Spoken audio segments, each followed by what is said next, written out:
मम ज्ञानतिमिरन्धस्य ज्ञानाञ्जनशलाकया चक्षुरुन्मिलितं येन तस्मै श्रीगुरुवे नमः। श्रीचैतन्यमनोभीष्टं स्थापितं येन भूतले स्वयं रूपः कदा मह्यं ददाति स्वपदान्तिकं। वन्देऽहं श्रीगुरो श्रीयुतापदकमलं श्रीगुरून् वैष्णवांश्च श्रीरूपं साग्रजातं सहगना रघुनाथान्वितं तं सजीवं साद्वैतं सावधूतं परिजनसहितं कृष्णचैतन्यदेवं श्रीराधाकृष्णपादान् सहगना Lalita श्रीविशाखान्वितांश्च।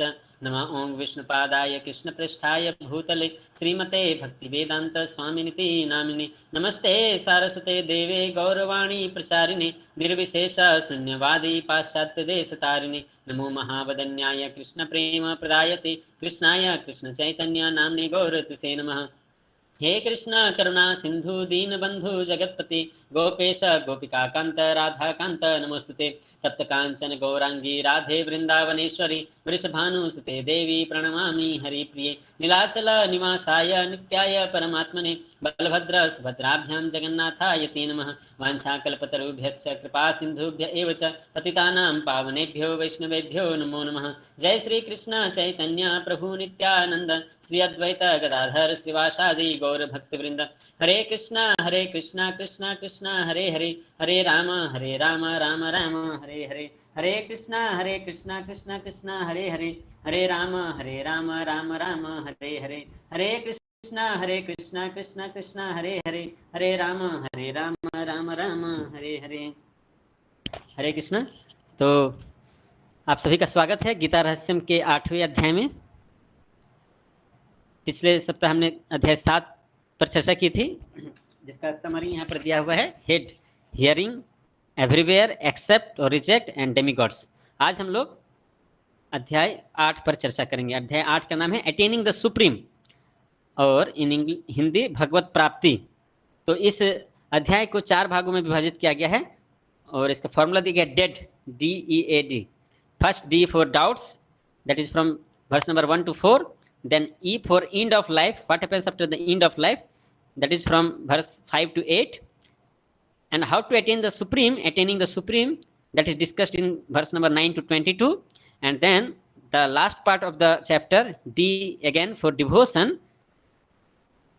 it is described in verse number 23 to 28. So आज हम इन विषयों पर चर्चा करेंगे। So going ahead, let's go ahead. First is doubts. तो अर्जुन की कुछ प्रश्न हैं, कुछ जिज्ञासा है, कुछ डाउट्स है उसके मन में, जो अभी वो कृष्ण से पूछेंगे। तो वो श्लोक संख्या 1 से 4 में बताया गया है। गो अहेड। व्हाट इज अध्यात्म? अध्यात्म क्या है?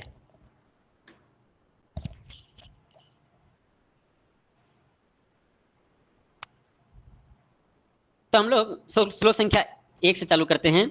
अर्जुन उवाच किं तद ब्रह्म किम अध्यात्मम किं कर्म पुरुषोत्तम अधिभूतम च किं प्रोक्तम अधिदेवम किमुच्यते।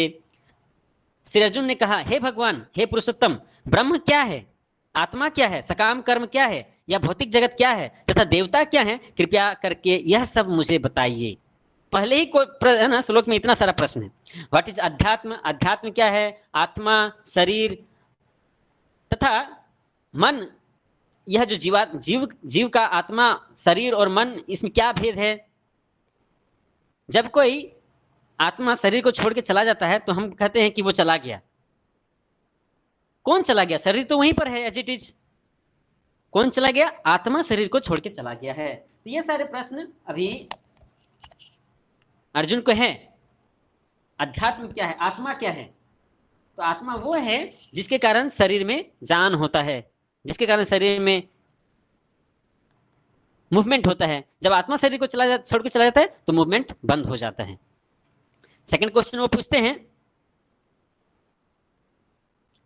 ब्रह्म क्या है? What is Brahman? Brahman is indestructible and eternally existing and refers to the living entity, but beyond Brahman there is पर ब्रह्मन, refers to the supreme lord. तो जो जीवात्मा है वो भी ब्रह्म है और जो भगवान है वो पर ब्रह्म है।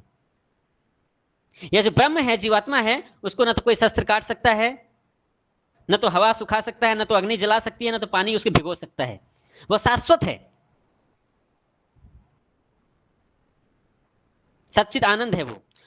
और उससे भी ऊपर है परम ब्रह्म, जो भगवान का प्रतिरूप है। पर ब्रह्म का भी वही गुण है जो ब्रह्म का है, सच्चिद आनंद। गुण समान है लेकिन मात्रा में विविधता है। The quality of both the atma and the paramatma, Brahma and param Brahma, the quality is same but the quantity wise they are different. Paramatma is big, atma is small.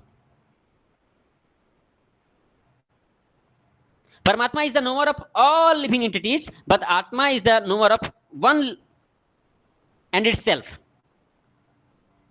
परमात्मा को सभी जीवों के बारे में ज्ञान है क्योंकि वह परमात्मा हर एक जीव में के हृदय में वास करता है, लेकिन एक आत्मा को अपने ही बारे में केवल ज्ञान होता है, अपने ही शरीर के विषय में ज्ञान होता है, दूसरे के शरीर के विषय में ज्ञान नहीं होता है। यह भेद है आत्मा और परमात्मा में। तो यह प्रश्न है अर्जुन का कि ब्रह्म क्या है, यह भी मुझे समझाइए। फिर बोलते हैं सकाम कर्म क्या है, यह भौतिक जगत क्या है। Go to the next slide.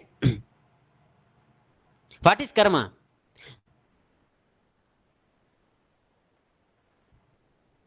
भौतिक चेतना क्या है? जीवा's nature is to try to lord over the matter, various material bodies by force of material consciousness, Karma. कर्म क्या है और भौतिक चेतना क्या है? भौतिक चेतना क्या है? इस भौतिक जगत को भोग करने की जो चेतना है वह भौतिक चेतना कहलाती है। और यह इस भौतिक जगत को भोग करने की जो चेतना से जो कार्य किया जाता है उसको सकाम कर्म किया जाता है, कहा जाता है। और आध्यात्मिक चेतना क्या है? भगवान की सेवा करने की जो चेतना है वह आध्यात्मिक चेतना है, क्योंकि जीव का स्वभाव ही है जीवेर स्वरूप है कृष्णेर नित्यदास। जीवात्मा का स्वरूप है कि वह कृष्ण का नित्य दास है, भगवान का दास है, और जब वह भगवान की सेवा करता है तो वह आध्यात्मिक चेतना है। Okay, go ahead.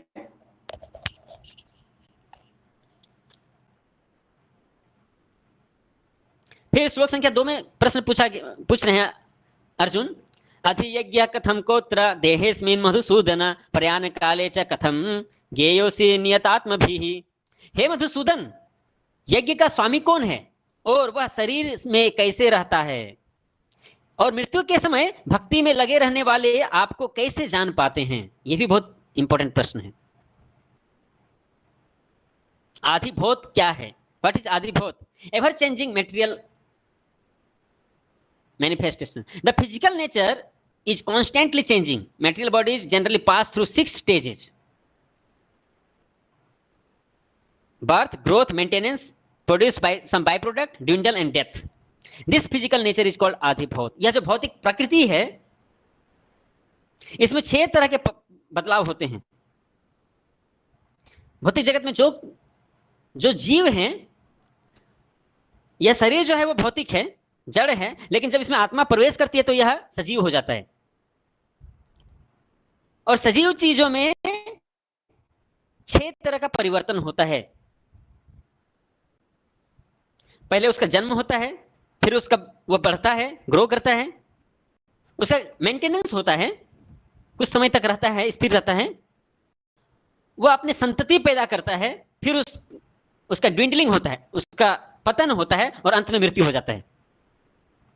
जैसे किसी बच्चे का जन्म होता है, फिर वो बड़ा होता है, फिर जवानी में वो थोड़ी देर के लिए मेंटेन रहता है, वह बच्चे पैदा करता है, उसका बुढ़ापा आता है और अंत में उसकी मृत्यु हो जाती है।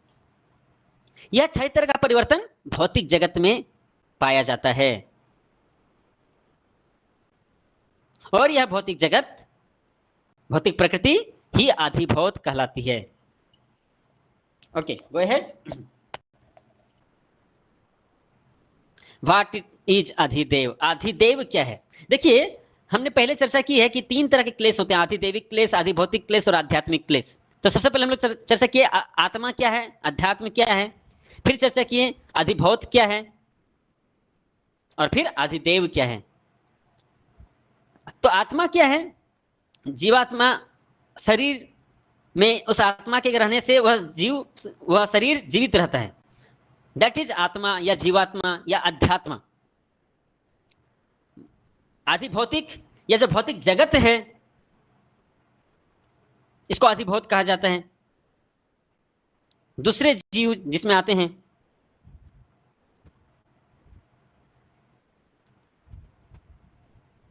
और तीसरा है आधिदेव, देवी देवता जो हैं। उस आधिदेव में समस्त देवी देवता आते हैं और भगवान का विराट रूप भी आता है, जो हम लोग आगे के अध्याय में चर्चा करेंगे। विराट रूप 11वें अध्याय में आता है यह विराट रूप। तो जो एक योगी होता है वह उस विराट रूप पर ध्यान करता है, universal form of the Lord. और उस यूनिवर्सल फॉर्म में सभी देवी देवता, संपूर्ण ब्रह्मांड उसमें समाया हुआ रहता है। और कहां पर कौन सा ब्रह्मांड का हिस्सा रहता है वो यहां पर दिखाया गया है। The gigantic universal form of the Lord called Adhidevat is contemplated by the neophyte who cannot approach the Supreme Lord in his manifestation of super soul।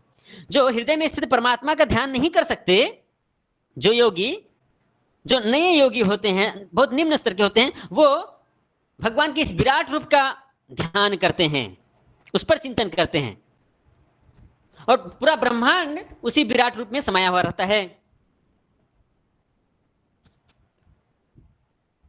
तो कहां पर क्या रहता है वो यहां पर चार्ट में लिखा हुआ है। सबसे नीचे जो उस विराट रूप के पैर होते हैं, पैर के तले होते हैं, वह पाताल है। जो एड़ी होता है वह रसातल है। जो घुटने होते हैं वो महातल है। घुटने और एड़ी के बीच का जो हिस्सा है वो तलातल है। घुटने जो होते हैं वो सुतल है। थाई जांघ जो होता है वो वितल है। जांघ के नीचे का हिस्सा वितल, जांघ के ऊपर का हिस्सा अतल। हिप्स वो जो होते हैं वो अर्थ, धरती कहलाती है। नाभि के स्तर पर भूवर लोक, छाती पर स्वर्ग लोक, गले पर महर लोक, चेहरे पर जनलोक, और कपाल पर, फोरहेड पर होता है वो तपलोक, और सिर पर ब्रह्मलोक या सत्यलोक होता है। तो ये जो 14 प्लैनेटरी सिस्टम है, भूरलोक, भूवरलोक, स्वर्गलोक, जन महरलोक, जनलोक, तपलोक, सत्यलोक, और नीचे जो निम्न ग्रह हैं अतल, वितल, सुतल, तलातल, महातल, रसातल, पतल, ये पूरे 14 प्लैनेटरी सिस्टम उस विराट रूप में समाये हुए रहते हैं, और यह कहलाता है आधिदेव।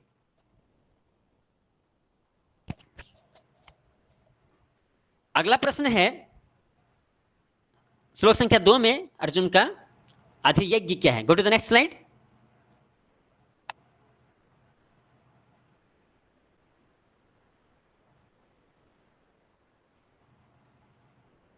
यस, अधियज्ञ क्या है? Who is adhiyajna? यज्ञ पुरुष कौन है?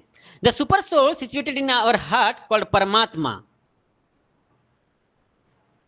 एक तरह के जो निम्न स्तर के योगी होते हैं वो विराट रूप का ध्यान करते हैं, और दूसरे जो उच्च स्तर के योगी होते हैं वो हृदय में स्थित परमात्मा का ध्यान करते हैं। वह जो योगी होता है पूरी तरह से निरासक्त होता है। जो पहले का जो योगी था निम्न स्तर का, वो आसक्त होता है, और अभी जो उच्च स्तर का योगी है वो निरासक्त होता है पूरी तरह से।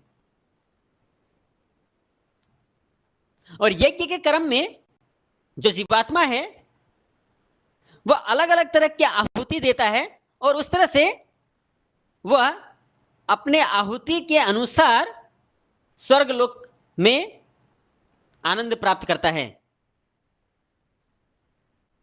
स्वर्ग लोक में भी अलग अलग तरह के प्लेनेट हैं, तो किस ग्रह में जाना है उसके अनुसार आहुति प्रदान करते हैं, और फिर उससे सफलता हासिल करके वैसे ग्रहों में जाते हैं। और जब उस आहुति का पुण्य का फल खत्म हो जाता है तब फिर से जीवात्मा इस धरती लोक में वापस आता है। किससे, किसके माध्यम से? वर्षा के माध्यम से। वर्षा के समय में जब जल की बूंदे नीचे गिरती है धरती की ओर, तो उस जल की बूंद में आत्मा प्रवेश करके आत्मा फिर इस धरती पर प्रवेश करता है। और जब जल की बूंदे जमीन पर गिरती हैं तो फिर आत्मा जमीन के अंदर जाता है। वहां से जब वो जल पेड़ पौधों के जड़ों द्वारा सींचा जाता है ना, एब्जॉर्ब करके जब पेड़ के अंदर जाता है, तब वही आत्मा जो है जड़ों के माध्यम से फिर पेड़ पौधे और वृक्षों में प्रवेश करता है। और फिर जब उन पेड़ पौधों में वृक्ष है ना, जब फल उगते हैं तो आत्मा फिर फल में प्रवेश करता है। और वही फल या अनाज जब मनुष्य खाता है, तब वह आत्मा पुरुष के शरीर में प्रवेश करता है और उससे होकर फिर पुरुष के वीर्य में जाता है। और स्त्री और पुरुष के संग के समय वह आत्मा पुरुष के वीर्य से होते हुए स्त्री के गर्भ में जाता है। यह है साइंस, यह विज्ञान है, कैसे आत्मा स्वर्ग लोक से इस धरती लोक में आता है और फिर से उसका पुनर्जन्म होता है। और जब मां के गर्भ में जाता है, स्त्री के गर्भ में, तो वहां वो गर्भ के शिशु वहां पर ग्रो करता है, 9 महीने में बड़ा होता है और फिर वह बच्चा जन्म लेता है इस धरती पर।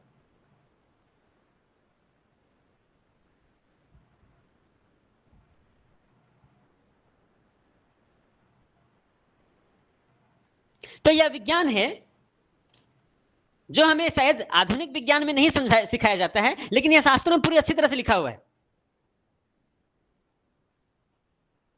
कि वह आत्मा पहले जमीन पर गिरता है, फिर वह वहां से अनाज का रूप लेता है और अनाज जब वह मनुष्य के द्वारा खाया जाता है तब वह वीर्य में परिवर्तित होता है। और वह वीर्य जब स्त्री के गर्भ में जाता है तब फिर वहां से शिशु गर्भ में बड़ा होता है और फिर अंत में उसका जन्म होता है। इस तरह से आत्मा जो है बार बार जन्म मृत्यु का चक्र में फंसा रहता है, कभी धरती लोक पर, कभी स्वर्ग लोक पर, कभी नरक लोक पर, अपने अपने कर्म के अनुसार। लेकिन जो एक कृष्ण भक्त होता है वह इस तरह के कर्म कांड में फंसता नहीं है, बल्कि वह जन्म मृत्यु के चक्र से बाहर निकल करके वह भगवान के धाम में जाना चाहता है जहां कोई कष्ट नहीं है। तो यह जो पूरा चक्र है यह आदि यज्ञ का हिस्सा है।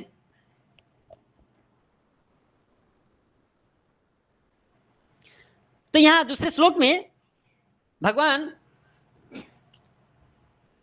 श्री कृष्ण को अर्जुन पूछते हैं, हे मधुसूदन, यज्ञ का स्वामी कौन है और वह शरीर में कैसे रहता है और मृत्यु के समय भक्ति में लगे रहने वाले आपको कैसे जान पाते हैं। तो ये जो अधियज्ञ है यह इंद्र या विष्णु है।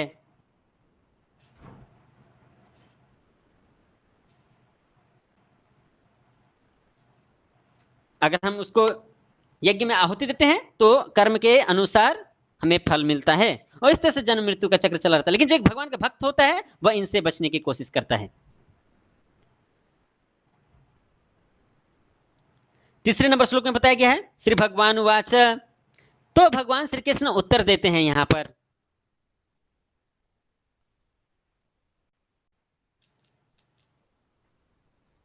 अक्षरं ब्रह्म परम स्वभावोध्यात्म मुच्यते भूत भाव भव करो विसर्ग कर्म संगीता। भगवान ने कहा अविनाशी या दिव्य जीव ब्रह्म कहलाता है। देखिए, तो भगवान अब उत्तर दे रहे हैं तीसरे और चौथे श्लोक में।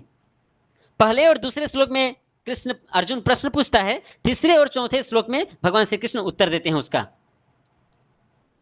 पहला प्रश्न था ब्रह्म क्या है, तो भगवान कहते हैं अविनाशी तथा दिव्य जीव ब्रह्म कहलाता है और उसका नित्य स्वभाव अध्यात्म तथा आत्म कहलाता है। जीवों के भौतिक शरीर से संबंधित गतिविधि कर्म या सकाम कर्म कहलाती है। जो भी कार्य करता है इस भौतिक शरीर के द्वारा वह कर्म या सकाम कर्म कहलाती है। चौथा नंबर श्लोक, अधिभूतं क्षरो भाव पुरुषश्चाधिदैवतम यदि अधियज्ञो अहमे वात्र तेहे देह भृतांगवरः।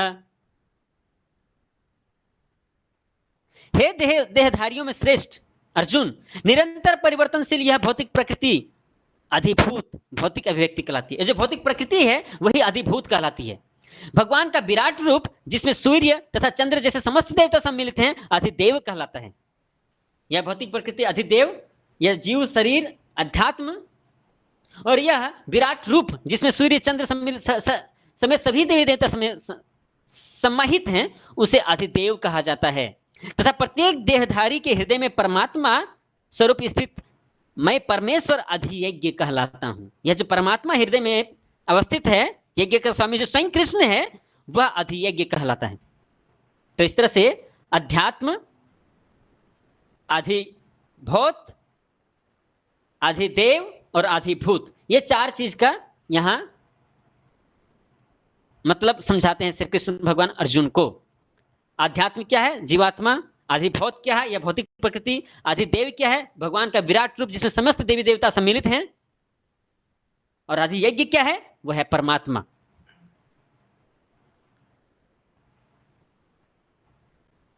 तो फिर हम आगे बढ़ते हैं श्लोक संख्या 5 में। यहां पर प्रश्न उठता है कि मरने के बाद क्या होता है? What happens at the end of life? Go ahead.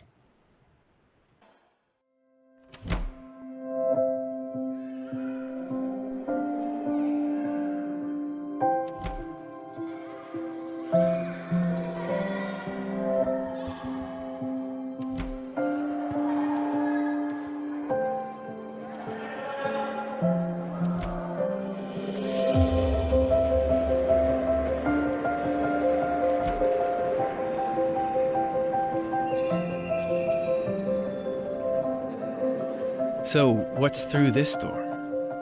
Where do we go? Is it nothing?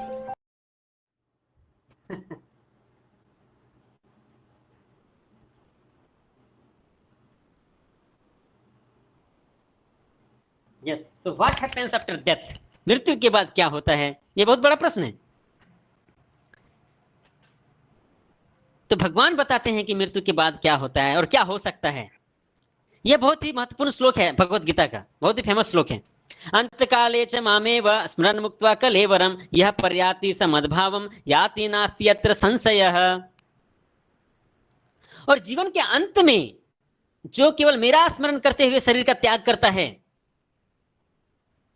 वह तुरंत मेरे स्वभाव को प्राप्त करता है, इसमें रंच मात्र भी संदेह नहीं है। यह भगवान श्री कृष्ण बोलते हैं कि जो मृत्यु के समय भगवान को याद करके शरीर का त्याग करता है वह निश्चित रूप से भगवान के धाम में जाता है। इसमें कोई भी डाउट नहीं है, कोई भी संदेह नहीं है इसमें।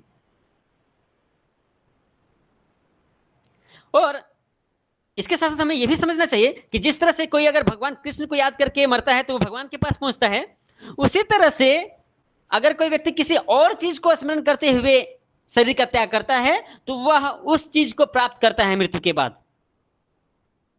यह विज्ञान का नियम है।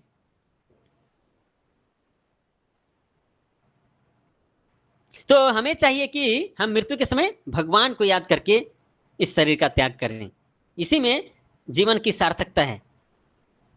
ओके, गो अहेड, आगे बढ़ते हैं। तो एक कहानी है अजामिल का, उसको कैसे फिर से एक बार मौका मिलता है जीवन में भक्ति करने का और वह फिर से भगवत धाम जाता है। नारायण नारायण, ओ नारायण।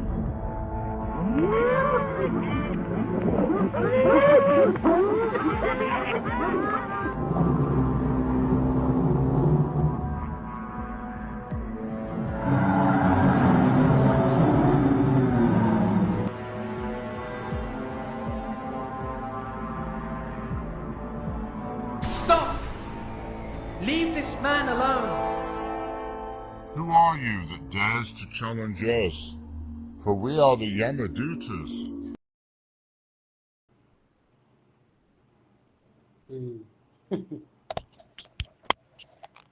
तो अजामिल जो था वो अपने जन्म में बहुत ही पाप कर्म किए थे। तो जब उसकी मृत्यु का समय आया, वो सौभाग्य से अपने लास्ट बेटे का नाम नारायण रखा था और मृत्यु के समय अपने सबसे छोटे बेटे को याद कर रहा था और नारायण नारायण बोला। लेकिन उसने तो जीवन भर पाप कर्म किया था। तो यमराज के यमदूत लोग आए उसको नरक में ले जाने के लिए, यमराज के पास ले जाने के लिए। जैसे ही वो लोग लेके जा रहे थे, तुरंत विष्णु दूत आए और उसको बोले कि, और यमदूतों को बोले कि इसे छोड़ दो तुम। यमदूत बोले आप लोग कौन हो? हम तो अपना ड्यूटी कर रहे हैं यहाँ पर, ये खराब काम किया, इसको लेके जाना है, पनिशमेंट मिलेगा, आप क्यों रोक रहे हैं? तो विष्णुदूत बोलते तो क्या तुमको धर्म का ज्ञान नहीं है? इसके सारे पाप खत्म हो चुके हैं और यह अभी भगवत धाम जाने का अधिकारी हो गया है। वो कैसे? ये पूरे जीवन में भले ही पाप किया, लेकिन उसने इतने बार नारायण नारायण नाम लिया है अपने, भले ही वो अपने बेटे का नाम ले रहा था लेकिन नारायण का नाम ले रहा था, इसलिए उसके सारे पाप क्षय हो गए और यह अभी नरक में जाने का अधिकारी नहीं है, इसे छोड़ दो तुम। ऐसा कहने पर वो लोग छोड़ देते हैं और फिर वो लोग यमराज के पास जाते हैं, बोलते हैं कि उन्होंने वो सारे वृत्तांत बताते हैं अपने मालिक को। तो यमराज बोलते हैं कि जिसके भी मुख से भगवान का नाम का उच्चारण हो रहा हो उसके पास कभी मत जाना, जिसके गले में कंठी माला और जिसके सिर पर वैष्णव तिलक हो उसके पास कभी मत जाना, जिसके मुंह में तुलसी दल हो उसके पास कभी मत जाना। तो यह है महत्व भक्ति का, यह है शक्ति भक्ति का। तो अगर कोई भगवान की भक्ति करता है तो उसे यमदूत कभी नहीं पकड़ते और यमलोक में कभी लेके नहीं जाते।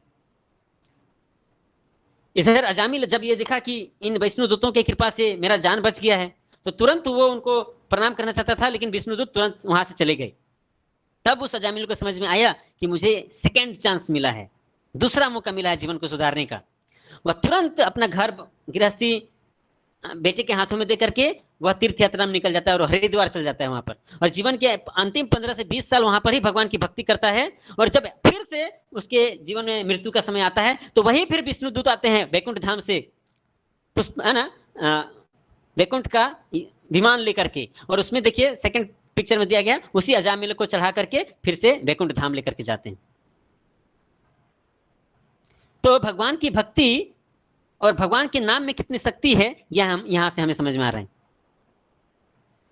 तो ऐसा हमारे भी जीवन में हो सकता है या किसी के भी जीवन में हो सकता है कि उसने बहुत सारे अनैतिक कार्य किए हों,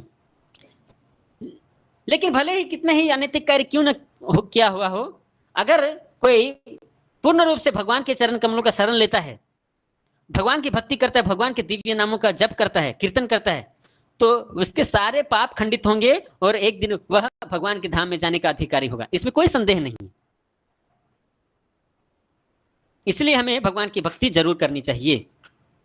ओके, गो अहेड।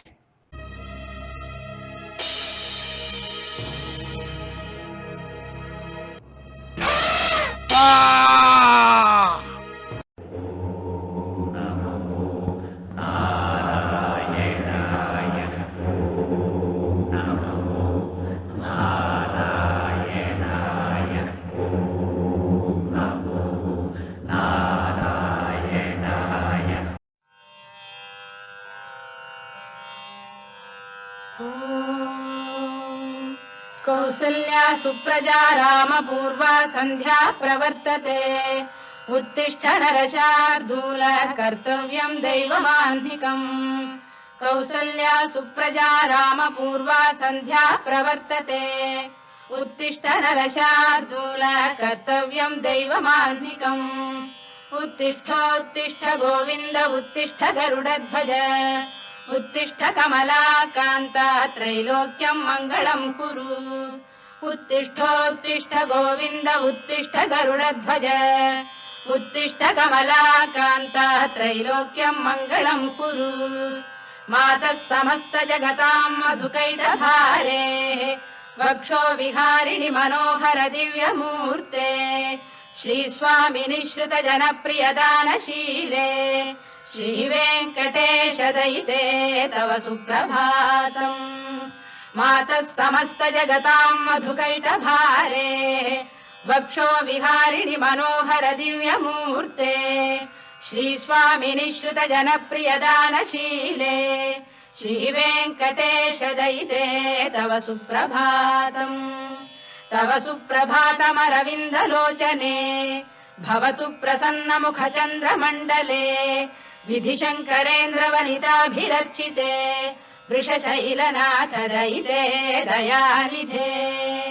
अत्र्यादिसप्तऋषयः समुपास्य सन्ध्याम्, आकाशसिन्धुकमलानि मनोहराणि आदाय पादयुगमर्चयितुं प्रपन्नाः शेषाद्रिशेखर विभो तव सुप्रभातम्। Hare Krishna. Song was good. Okay, so हम देखते हैं कि किस तरह से गजेंद्र पिछले जन्म में एक राजा था और वो भगवान का बहुत बड़ा भक्त था, लेकिन कुछ गलतियां होने के कारण उसे हाथी का शरीर धारण करना पड़ा अगले जन्म में। लेकिन और एक बार क्या हुआ, वो जब नदी में कीड़ा विहार कर रहा था, नहा रहा था अपने फैमिली के साथ, तो एक मगरमच्छ उसके पैरों को पकड़ लेता है। और वो चूंकि वो हाथी तो पानी में रहने वाला जीव नहीं है, वो तो जमीन में रहने वाला जीव है, वो तो समुद्र में रहने वाला जीव नहीं है या पानी में रहने वाला जीव नहीं है। तो वह हाथी बहुत कमजोर होता गया और मगरमच्छ पानी में रहने वाला है तो वो अधिक ताकतवर होता गया। इस तरह से हाथी जो है वो गजेंद्र मरने की स्थिति में था। तभी उसको अपने पूर्व जन्म के प्रेयर्स, प्रार्थनाएं याद आई जो वो भगवान को अर्पित करता था, और वह प्रार्थना फिर वो भगवान को अर्पित करता है कि मेरी रक्षा कीजिए, यह भौतिक जगत बहुत दुखदायी है।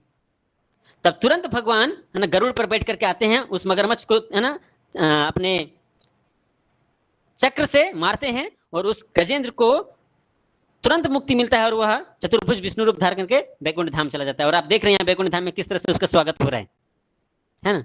तो यह जो भक्ति मार्ग है, भगवान के चरण कमलों का आश्रय लेना, भगवान को प्रार्थना करना, यही एकमात्र रास्ता है इस भौतिक जगत से, इस दुखालय से बाहर निकल के भगवत धाम जाने का, जहां हमेशा सच्चित आनंद का वातावरण है, हमेशा सुख और शांति है, किसी तरह का कष्ट नहीं है वहां पर। लाभ, लोभ, क्रोध, मोह, मद, मत्सर्य, अहंकार, काम, ये सारे गंदी चीजें वहां पर नहीं है। वहां सभी सुखी हैं। तो ऐसे आध्यात्मिक जगत में जाने के लिए केवल एकमात्र उपाय है भगवान के दिव्य नामों का उच्चारण करना, भगवान की भक्ति करना, भगवान को प्रार्थना अर्पित करना, भगवान को स्मरण करना। तो जरूर भगवान हम बद्ध जीवों को इस दुख के घर से बाहर लेकर के जाएंगे, इसमें कोई संदेह नहीं है। ओके, गो अहेड, आगे बढ़िए।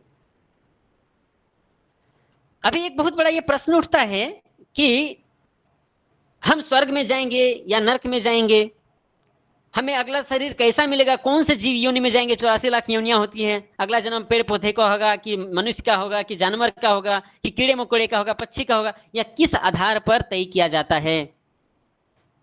अभी वो वीडियो देखिए, मृत्यु के बाद क्या होता है। तो ये बहुत इंपॉर्टेंट क्वेश्चन कि कैसे इसका डिसीजन लिया जाता है। तो इसका उत्तर क्या है, आगे बढ़ते हैं हम लोग, लेट्स गो अहेड। तो इस अध्याय के 6ठे श्लोक में भगवान श्री कृष्ण इसका उत्तर देते हैं अर्जुन को। यं यं वापि स्मरन् भावं त्यजत्यन्ते कलेवरं तं तमेवेति कौन्तेय सदा तद्भाव भावितः। हे कुंती पुत्र, शरीर त्यागते समय मनुष्य जिस जिस भाव का स्मरण करता है वह उस भाव को निश्चित रूप से प्राप्त होता है। शरीर को त्याग करते समय, मृत्यु के समय जैसी चेतना होगी, जिस चीज को स्मरण करेंगे वैसा ही शरीर हमें मिलेगा अगले जन्म में। Whatever state of being one remembers when he quits the body, O son of Kunti, that state he will attain without fail. उसी को वो प्राप्त करेगा जैसी उसकी मनोअवस्था होगी मृत्यु के समय। तो अगर हम मृत्यु के समय भगवान के बारे में सोचेंगे तो भगवान के धाम में जाएंगे, मृत्यु के समय और कुछ और चीजें सोचेंगे तो वो चीज हमें मिलेगा अगले जन्म में।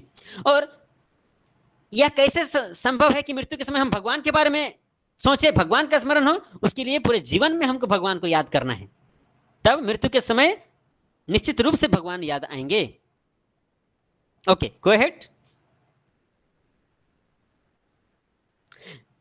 We accept one body after quitting the another, depending on desires stored in our mind at the time of death, good and bad karma in our account. तो हमने पूरे जन्म में अच्छे कार्य किए हैं कि खराब कार्य किए हैं, इस पर भी डिपेंड करता है। और मृत्यु के समय कैसा स्मरण होता है उस पर भी डिपेंड करते हैं। तो देखिए, पूरे जीवन में अगर कोई अच्छा कार्य किया है तो मृत्यु के समय भी अच्छे विचार उसके मन में आएंगे। अगर पूरे जीवन में किसी ने गलत कार्य किया है तो मृत्यु के समय भले कैसे उसके मन में अच्छे विचार आ सकते हैं, मृत्यु के समय भी उसके मन में बुरे विचार ही आएंगे। तो मृत्यु के समय हमारे मन में भगवान का विचार आए, इसके लिए पूरे जीवन में हमें भगवान का विचार करना चाहिए, भगवान का चिंतन करना चाहिए, भगवान की भक्ति करना चाहिए, उनको प्रार्थना करना चाहिए, उनके नाम का जप करना चाहिए। तब मृत्यु के समय भी भगवान याद आएंगे। ओके, सो ये चीज भगवान श्री कृष्ण अर्जुन को समझाते हैं। लेट अस गो अहेड, आगे बढ़ते हैं। और मृत्यु कब आएगा ये कहना तो मुश्किल है, कभी भी मृत्यु आ सकता है। Death can come at any time in any way.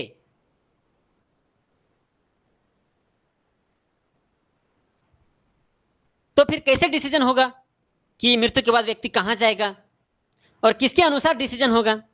देखिए यहां पर बहुत सारे पिक्चर्स दिए हुए हैं, कैसे कैसे व्यक्ति की मृत्यु हो सकती है। एक्सीडेंट से, बीमारी से, कोई किसी का मर्डर कर देता है, कहीं कोई आपात आ गया, भूकंप, सुनामी। तो मृत्यु कभी भी आ सकता है। हमें यह मालूम नहीं है कि कब हमारी मृत्यु होगी।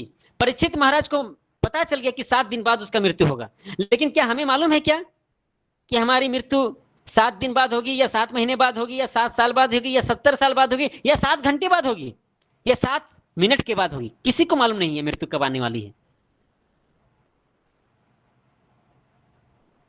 तो यहां जो बोला गया है कि मृत्यु के समय भगवान को स्मरण करना चाहिए, अगर ऐसा लिखा गया है तो भाई मृत्यु तो कभी भी आ सकती है ना, अगले क्षण भी मृत्यु आ सकती है। इसलिए हमको भगवान को अभी याद करना होगा, हम उसको पोस्टपोन्ड नहीं कर सकते कि ठीक है मृत्यु के समय आएगा तो मृत्यु तो अभी आया नहीं है, तो अभी हम भगवान को याद नहीं करेंगे, जब मृत्यु आएगा तब भगवान को याद करेंगे।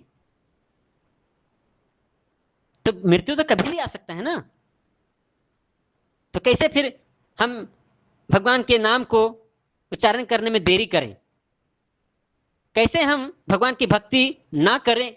यह तो बिल्कुल सही नहीं है। इसलिए भगवान की भक्ति हमें आज से करनी चाहिए, भगवान के नाम का जप हमें आज से करना चाहिए, और भगवान से प्रार्थना हमें आज से और अभी से ही करना चाहिए। यही सत्य है। Okay, go ahead. अलग अलग प्रकार के लोग भी होते हैं और उनके स्वभाव के अनुसार, उनके कर्म के अनुसार उन्हें अलग अलग शरीर मिल सकता है। अगर कोई व्यक्ति बहुत अधिक मांस खाना पसंद करता है तो उसे अगले जन्म में हो सकता है शेर का शरीर मिल जाए, बाघ का शरीर मिल जाए। अगर कोई अपने शरीर को, तन को कपड़े से ढकता नहीं है, केवल पूरी तरह से उसको दिखाना चाहता है बिना कपड़े के, वो पुरुष भी हो सकता है, महिला भी हो सकती है। यदि ऐसा कोई करता है तो उसको अगले जन्म में वृक्ष का, पेड़ पौधे का शरीर मिलेगा। पेड़ पौधे कुछ नहीं पहनते हैं, उनके कोई कपड़े नहीं होते। तो अगर इतना ही इच्छा है पूरे शरीर को दिखाने का तो ठीक है, पेड़ पौधे का शरीर आपके लिए अच्छा है, मनुष्य शरीर क्यों चाहिए? अगर कोई व्यक्ति बहुत ईर्ष्यालु होता है दूसरों के प्रति तो उसे अगले जन्म में सांप का शरीर मिलेगा। सांप का सबसे अधिक ईर्ष्या होता है दूसरे जीवों के प्रति। अगर कोई बहुत ही लेजी इन द सेंस, क्या बोलते हैं उसको हिंदी में, आलसी व्यक्ति है, केवल सोना ही पसंद करता है वो, अरे भाई मनुष्य जन्म सोने के लिए नहीं मिला है, सोना जितना उतना ही चाहिए जितना जरूरी है शरीर के लिए, बाकी समय भगवान की भक्ति करनी चाहिए। अगर केवल पूरा दिन रात सो के ही बर्बाद करते हैं तो फिर क्यों चाहिए मनुष्य जन्म?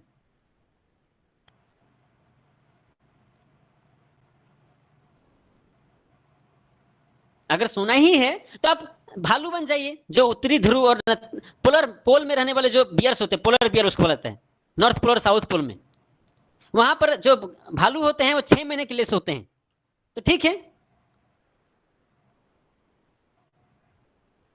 और अगर कोई बहुत ही कामुक व्यक्ति है, लस्टी है वो, तो फिर उसको ऐसा ही जन्म मिलेगा और वैसे ही उसको कर्म का फल भी मिलेगा, उसे भुगतना होगा। तो इसीलिए हमें यह विचार करना चाहिए कि हम कैसा कर्म करें जिससे हमारा जो परिणाम हो वो अच्छा हो, कोई भी गलत कार्य ना करें, शास्त्रों में जो नियम दिए गए उन नियमों का पालन करें। अगर ऐसा नहीं करेंगे तो क्या होगा, हमारा जो फ्यूचर लाइफ है वो कष्टकर होगा, वो अच्छा नहीं होगा। और एक मनुष्य जन्म ही एक ऐसा जन्म है जहां पर से हम जन्म मृत्यु के चक्र से बाहर निकल सकते हैं भगवान की भक्ति करके।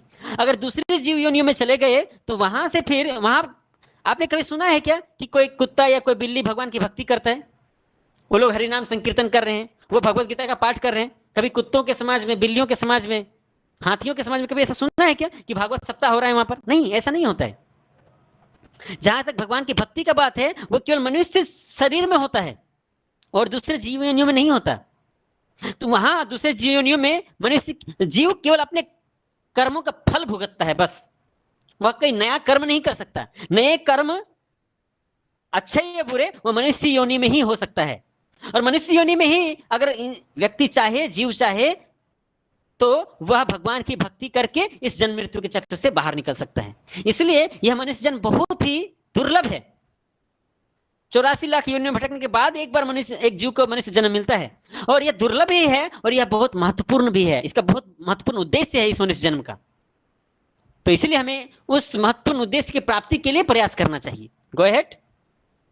जैसे यहाँ पिक्चर में दिखाया गया, आगे देखेंगे हम लोग। अगर कोई बहुत अधिक मांस मछली खाना चाहता है तो अगले जन्म में कुत्ते का, है ना, बाघ का, शेर का जन्म मिलता है। बहुत अधिक कोई सोना चाहता है तो भालू का शरीर मिलेगा अगले बार। इसी तरह से अलग अलग गलत कार्य करेंगे तो उसी तरह का हमें शरीर मिलेगा। Go ahead, let us go ahead to the next topic. जैसे एक शास्त्र में, श्रीमद् भागवत में एक कहानी आता है एक भरत महाराज का। महाराज भरत जो थे वो बहुत ही युवावस्था में ही अपने राजपाट का जिम्मेवारी अपने राजकुमारों को दे करके वह संन्यास लेकर के जंगल में चले गए भगवान की आराधना करने के लिए, योग करके भगवान की प्राप्ति करने के लिए। लेकिन भक्ति के अपने योग अभ्यास के क्रम में उन्होंने एक हिरण के बच्चे को अपने आश्रम में ले आया और उनका आसक्ति उस हिरण से बढ़ता गया धीरे धीरे। और एक बार जब वो हिरण आश्रम में नहीं थी, उसके भरत के आश्रम में, तो वो खोजने, वो शाम हो गया था तो वो खोजने के लिए गए जंगल पर। और खोजते खोजते अंधेरे में वो एक गड्ढे में गिर गए और उसमें वो उस हिरण का ही चिंतन कर रहे थे कि कहाँ है वो। और हिरण का चिंतन करते करते उन्होंने शरीर छोड़ दिया तो अगला जन्म उनको हिरण का मिला।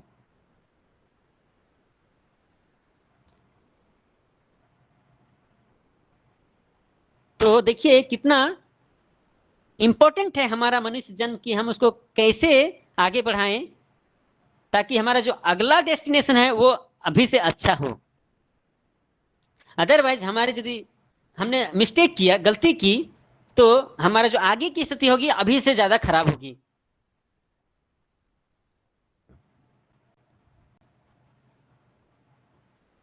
इसलिए हमें पूरे जीवन भर में भी अच्छे कर्म करना है। अगर पूरे जीवन में अच्छे कर्म करेंगे तो उसका प्रभाव पड़ेगा मृत्यु के समय कि उस समय भी अच्छे विचार मन में आएंगे। अगर पूरे जीवन में भगवान की भक्ति करेंगे तो भगवान का स्मरण अंत समय में भी आएगा। Okay, go ahead.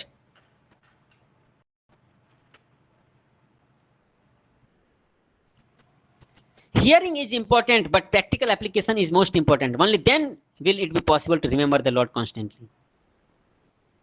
देखिए हम तो अभी आपको यहाँ कथा बता रहे हैं, शास्त्रों के बारे में बता रहे हैं। तो एक चीजें सुन लिया आपने और दूसरा चीजें सुन करके अपने जीवन में अपनाना है। जब तक हम जीवन में अपनाएंगे नहीं जो चीजें शास्त्रों में दी गई हैं, तब तक परिवर्तन कैसे होगा हमारे जीवन में। जब हम शास्त्रों में दी गई बातों को जीवन में अपनाएंगे तभी हम निरंतर भगवान को स्मरण कर पाएंगे। और उसका तरीका क्या है? भगवान के दिव्य नाम का जप करना, हरे कृष्ण महामंत्र का जप करना, हरे कृष्ण कृष्ण कृष्ण हरे हरे, हरे राम राम राम हरे हरे। इस दिव्य मंत्र का जप करने से, भगवान की भक्ति करने से, भगवान के दिए गए शास्त्रों का अध्ययन करना चाहिए। जैसे भगवत गीता, श्रीमद् भागवतम, चैतन्य चरितामृत, महाभारत, रामायण, इन शास्त्रों का हमें अध्ययन करना चाहिए। भगवान के दिव्य नामों का जप करना चाहिए। और यह कब, कहां करना चाहिए? भक्तों के संग में करना चाहिए। और भगवान के धाम का भ्रमण करना चाहिए, जैसे वृंदावन, मथुरा, द्वारिका, रामेश्वरम, जगन्नाथपुरी, मायापुर, तिरुपति, ऐसे बहुत सारे धार्मिक स्थान हैं, चित्रकूट, अयोध्या, तो हमें भगवान के धाम, जो अलग अलग धाम हैं, उन सब धामों की तीर्थ यात्रा करनी चाहिए। भगवान के श्री विग्रह की पूजा करनी चाहिए, राधा कृष्ण, लक्ष्मी नारायण, सीताराम, ऐसे जो भगवान के विग्रह हैं उनकी हमें पूजा पाठ करनी चाहिए, उनकी अर्चना करनी चाहिए। और भक्तों के संग में ये सारी चीजें भगवतों के संग में करनी चाहिए। भक्तों के संग में ही उसका प्रभाव अधिक होता है। प्रभु जी, अर्चन क्या होता है? अर्चन मतलब विग्रह की पूजा करना, वही अर्चन कहलाता है संस्कृत में। अच्छा अच्छा, धन्यवाद।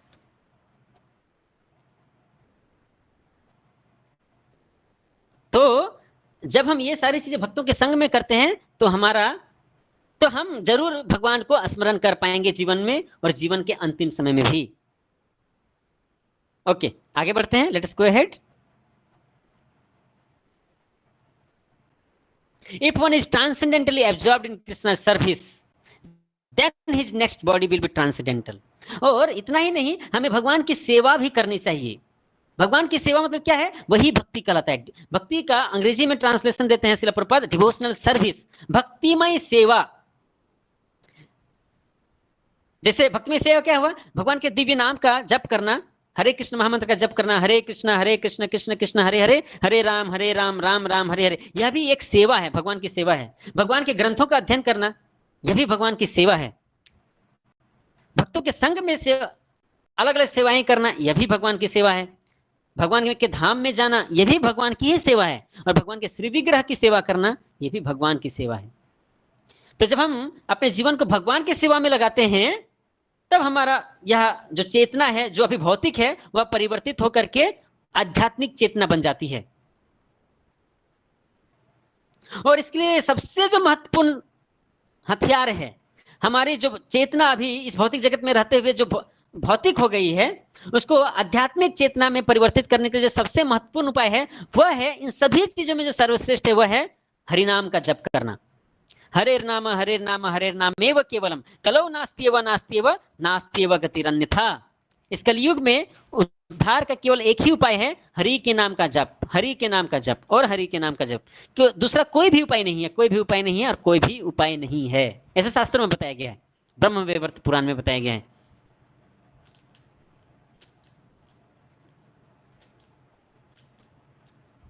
तो इसीलिए हमें इस भक्ति मार्ग को समझकर अपनाना चाहिए अपने जीवन में, और अपने जीवन को सार्थक बनाना चाहिए। ओके, लेट्स गो अहेड, आगे बढ़ते हैं। अभी चलते हैं हम लोग 7वें श्लोक में। तो भगवान बता रहे हैं कि अगर मुझे स्मरण करके कोई शरीर का त्याग करता है तो मेरे पास पहुंचता है। तो इसलिए फिर से भगवान श्री कृष्ण अर्जुन को बोलते हैं, तस्मात् सर्वेषु कालेषु मामनुस्मर युद्ध च मयि अर्पितो मनोबुद्धिर मामे वैश्यसि असंशय। इसका ट्रांसलेशन है, अतएव हे अर्जुन, तुम्हें सदैव कृष्ण रूप में मेरा चिंतन करना चाहिए, और साथ ही युद्ध करने के कर्तव्य को भी पूरा करना चाहिए। अपने कर्मों को मुझे समर्पित करके तथा अपने मन एवं बुद्धि को मुझ में स्थिर करके तुम निश्चित रूप से मुझे प्राप्त कर सकोगे। तो कृष्ण दो सलाह दे रहे हैं, एक तो हमेशा मन में भगवान श्री कृष्ण का चिंतन करना चाहिए, और दूसरा अपने कर्तव्य को भी करते रहना चाहिए। जो भी हमारा कर्तव्य है, जो डॉक्टर है, इंजीनियर है, स्टूडेंट है, हाउसवाइफ है, जो भी जिसका कर्तव्य है, उसको अपने कर्तव्य का निर्वाह करते रहना चाहिए, और साथ ही साथ मन में भगवान का चिंतन करते रहना चाहिए। और जो भी हम कर्तव्य कर रहे हैं, उसके फल को भगवान को समर्पित करना चाहिए। तो जब हम अपने मन और बुद्धि से को भगवान में को समर्पित करते हैं, और अपने कर्तव्य करते हुए कर्म के फल को भी भगवान को समर्पित करते हैं, तो अंत समय में भगवान के पास पहुंचना सुनिश्चित है, ऐसा भगवान स्वयं कह रहे हैं।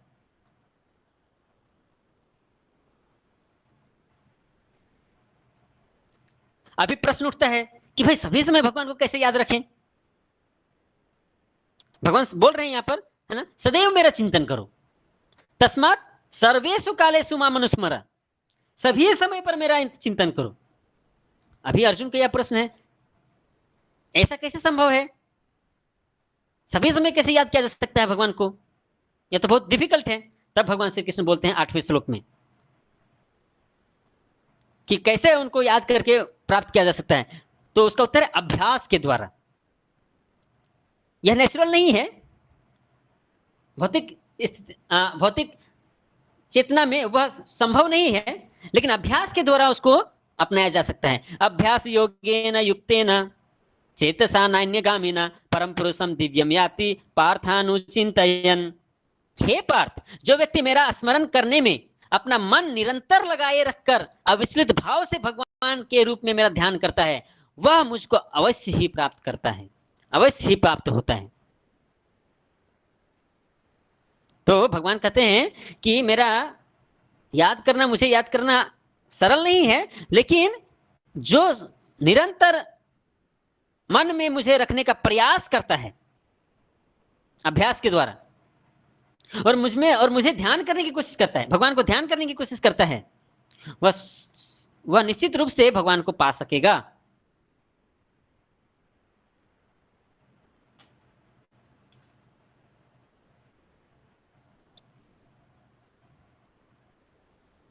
तो इसलिए हमें अपने कर्तव्य का भी निर्वाह करना है, और साथ ही साथ मन से प्रयास करना है भगवान को याद करने का।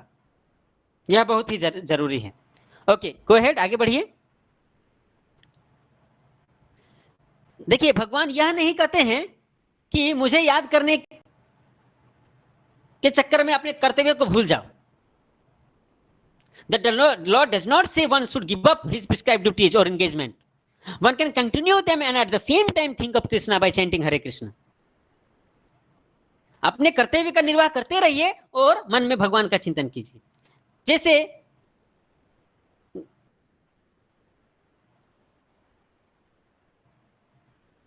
घर में माँ खाना बना रही है, खाना तो हाथों से बना रही है ना, लेकिन खाना बनाते समय मुंह से तो हरे कृष्ण महामंत्र का जप कर सकते हैं।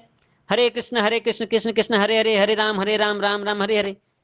मुंह से भगवान के नाम का उच्चारण, मन में भगवान का चिंतन, और हाथ से खाना बनाना, ये हो सकता है साथ में। भले ही मन में स्मरण नहीं कर सके, चिंतन न कर सके भगवान का, क्योंकि मन जो है खाना बनाने में ध्यान लगा हुआ है, तो ठीक है, खाना बनाते रहिए अपने हाथों के द्वारा, और मन को अच्छे तरह से खाना बनाए उसमें ध्यान लगाइए, लेकिन मुख से तो हरि नाम का उच्चारण कर सकते हैं ना पैरेलली, उसमें कोई दोष नहीं है, वो पॉसिबल है। तो जब इस तरह से कर्तव्य निर्वाह करते हुए जब कोई भगवान की भक्ति करता है, भगवान को याद करता है, तब वह व्यक्ति भौतिक बंधन से मुक्त हो सकता है जीवन के अंत में, और उसका मन और बुद्धि पूरी तरह से भगवान में स्थापित हो सकता है। और उसका सबसे महत्वपूर्ण उपाय है भगवान के दिव्य नाम का जप करना। यदि कोई निरंतर भगवान के इस हरे कृष्ण महामंत्र का जप करता है, तो वह निश्चित रूप से भगवान के आध्यात्मिक धाम गोलोक वृंदावन को पहुंच पाएगा, इसमें कोई संदेह नहीं है, भगवान स्वयं बोलते हैं। ओके, गो अहेड, आगे बढ़ते हैं हम लोग। तो हमने at the end of life क्या होता है, कैसे हम अच्छे स्थान को प्राप्त कर सकते हैं, इसके विषय में चर्चा की है। A for attaining the supreme, अभी हम भगवान को कैसे प्राप्त कर सके इसके बारे में आगे चर्चा की गई है। भगवान बताते हैं अर्जुन को कि कैसे मुझे प्राप्त कर सकते हो। सो लेट्स गो अहेड, आगे बढ़ते हैं। 9वें श्लोक में भगवान श्री कृष्ण बताते हैं कि किस तरह से भगवान को स्मरण कर सकते हैं। कविं पुराणम शासित रमणोर नियांग समनुस्मरेद्य सर्वस्य धातार मचन्त्य रूपमादित्य वर्णं तमसः परस्तात्। मनुष्य को चाहिए कि परम पुरुष का ध्यान सर्वज्ञ, पुरातन, नियंता, लघुतम से भी लघुतर, प्रत्येक का पालन करता, समस्त भौतिक बुद्धि से परे, अचिंत्य तथा नित्य पुरुष के रूप में करें। वे सूर्य की भांति तेजवान हैं और इस भौतिक प्रकृति से परे दिव्य रूप हैं। इस तरह से भगवान के दिव्य गुणों का स्मरण करके भगवान को याद करना चाहिए। भगवान सर्वज्ञ है, उनको सब कुछ का ज्ञान है, वो सबसे पुरातनतम है, उनसे पुराना कोई नहीं है। वो पूरे सृष्टि का नियंता है, मालिक हैं, वह छोटे से भी छोटे बन सकते हैं, वो प्रत्येक जीव का पालन करते हैं, और इस भौतिक जगत से परे हैं। वो भौतिक इंद्रियों से उनको प्राप्त नहीं किया जा सकता है, वह अचिंत्य हैं, उनको हम समझ नहीं सकते भौतिक चेतना से, और वह नित्य पुरुष के रूप में विराजमान है, सच्चित आनंद है वो, उनका तेज सूर्य से भी अधिक है।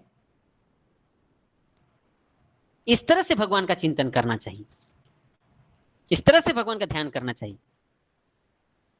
और आगे 10वें श्लोक में बताया गया है षट चक्र योग के बारे में। प्रयाण काले मनसा चलेन भक्त्या युक्तो योग बलेन चैव भ्रुवोर्मध्ये प्राणमावेश्य सम्यक सतंकर परम पुरुषमुपैति दिव्यम।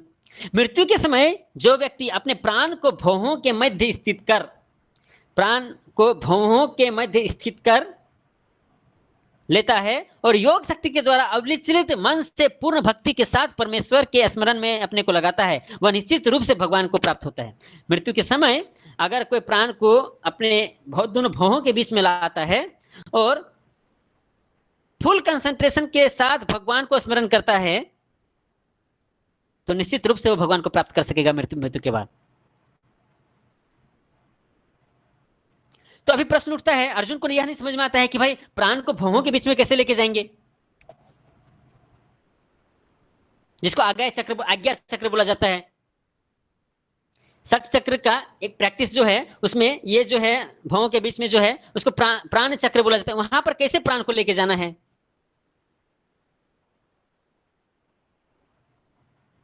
आज्ञा चक्र बोला जाता है, उसमें प्राण को कैसे लेकर के जाना है, यह तरीका अर्जुन को मालूम नहीं है।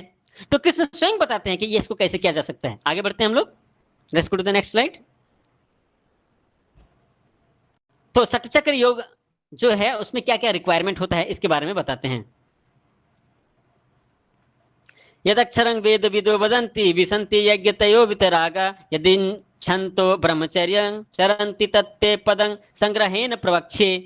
जो वेदों के ज्ञाता हैं, जो ओंकार का उच्चारण करते हैं और जो संन्यास आश्रम के बड़े बड़े मुनि हैं, वे ब्रह्म में प्रवेश करते हैं। ऐसे सिद्धि की इच्छा करने वाले ब्रह्मचर्य व्रत का अभ्यास करते हैं। अब मैं तुम्हें वह विधि बताऊंगा जिससे कोई भी व्यक्ति मुक्ति लाभ कर सकता है। तो भगवान अभी वो विधि बताएंगे। तो रिक्वायरमेंट क्या क्या है षट चक्र योगा करने का? पहला तो अक्षरम, ओंकार का उच्चारण करना चाहिए। दूसरा वेद विदो वदंती,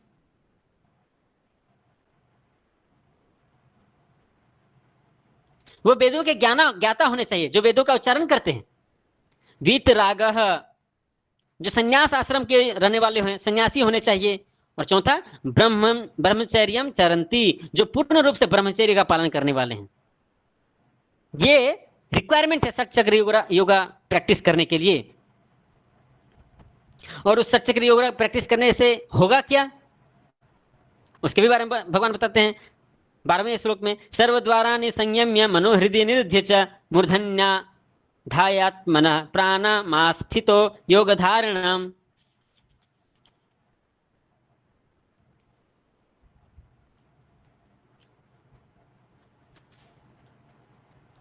उसका प्रोसेस क्या है वो 12वें श्लोक में बताया गया। रिजल्ट क्या होगा वो तो यहां बताया गया कि 11वें में ही बताया गया कि व्यक्ति मुक्ति लाभ कर सकता है षट चक्र योगा करके।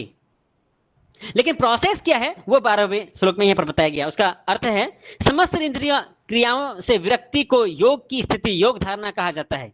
इंद्रियों के समस्त द्वारों को बंद करके तथा मन को हृदय में और प्राणवायु को सिर पर केंद्रित करके मनुष्य अपने को योग में स्थापित कर सकता है या करता है। तो यह है प्रोसेस।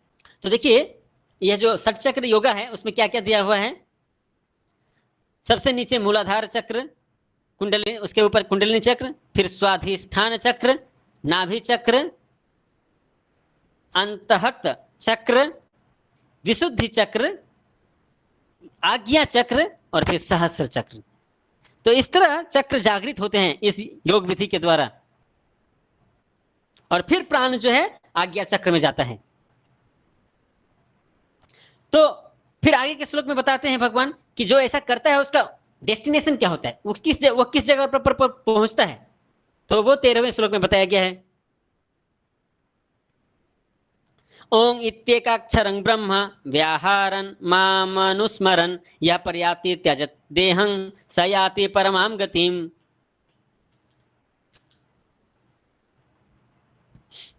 इस योगाभ्यास में स्थित होकर तथा अक्षरों के परम संयोग यानी ओंकार का उच्चारण करते हुए यदि कोई भगवान का चिंतन करता है और अपने शरीर का त्याग करता है तो निश्चित रूप से आध्यात्मिक लोकों में जाता है।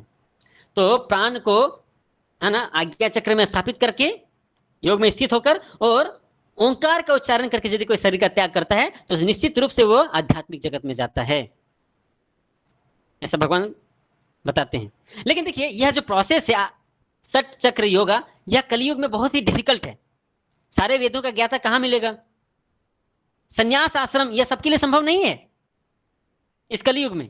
और पूर्ण ब्रह्मचर्य का पालन करना, अगर कोई गृहस्थ तो फिर तो वो नहीं कर सकता षट चक्र योगा का प्रैक्टिस।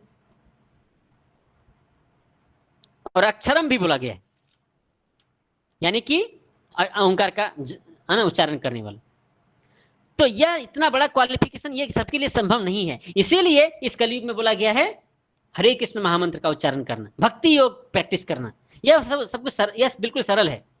जिस तरह से यहाँ ओंकार का उच्चारण बोला गया है उसमें भगवान के ब्राह्मण प्लेटफॉर्म निराकार ब्रह्म का ध्यान हो रहा है, लेकिन हरे कृष्ण महामंत्र में भगवान के साकार रूप का उसमें है ना भक्ति हो रहा है।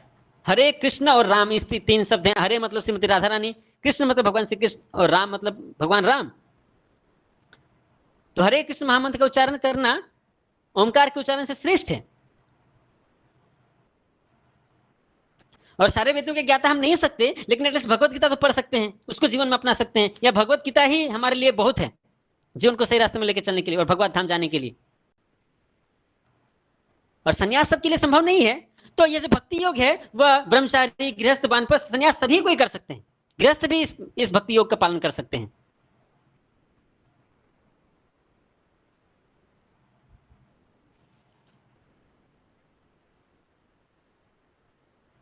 तो इसलिए इस कलयुग के लिए भक्ति योग ही बोला गया है, जो सरल है। इस कलयुग में केवल हरि का नाम जप करके ही भगवान के धाम में जा सकते हैं और कुछ दूसरी चीज करने की आवश्यकता नहीं है।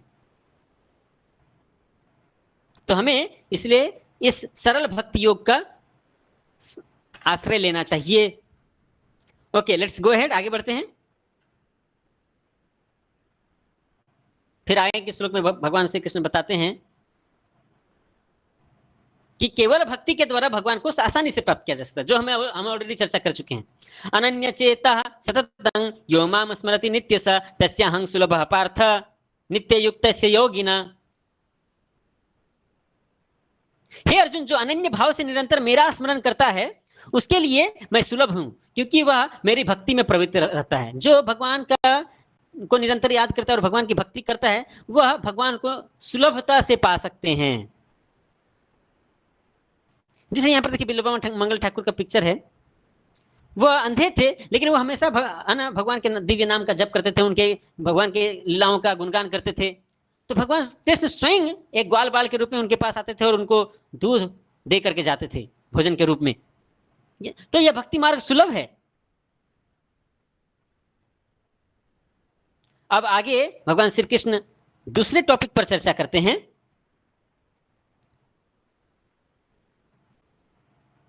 कि कैसे केवल भक्ति के द्वारा मन को भगवान में फिक्स किया जा सकता है। योग इतना जो बताए अभी हम षट चक्र योग, वह तो संभव नहीं है कलयुग में, लेकिन भगवान की भक्ति के द्वारा कैसे मन को भगवान में आना फिक्स किया जा सकता है, अभी उसके बारे में भगवान चर्चा करेंगे। और केवल भक्ति का क्या रिजल्ट होता है, जो कोई इस तरह से केवल भक्ति करता है भगवान की, उसका क्या रिजल्ट होता है, इसके भी बारे में भगवान चर्चा करेंगे। तो श्लोक संख्या 15 में बोला गया है। लेट अस गो अहेड, आगे बढ़िए, नेक्स्ट स्लाइड। मामुपेत्य, ये भी बहुत ही फेमस श्लोक है भगवत गीता का। मामुपेत्य पुनर्जन्म दुःखालयम शाश्वतम नाप्नुवन्ति महात्मानः संसिद्धिं परमां गतः। मुझे प्राप्त करके महापुरुष जो भक्ति योगी हैं कभी भी दुखों से पूर्ण इस अनित्य जगत में नहीं लौटते, क्योंकि उन्हें परम सिद्धि प्राप्त हो चुकी होती है। जो भगवान की भक्ति करते हैं उन्हें फिर से उस भौतिक जगत में आना नहीं पड़ता है जो दुखों से भरा हुआ है। वह इस शरीर को छोड़ने के बाद तुरंत वो भगवान के धाम में जाता है, जहां से उसे वापस लौट करके इस जगत में आना नहीं पड़ता। भगवान स्वयं इसको बोलते हैं, यानी कि पुनर्जन्म उसका नहीं होता है।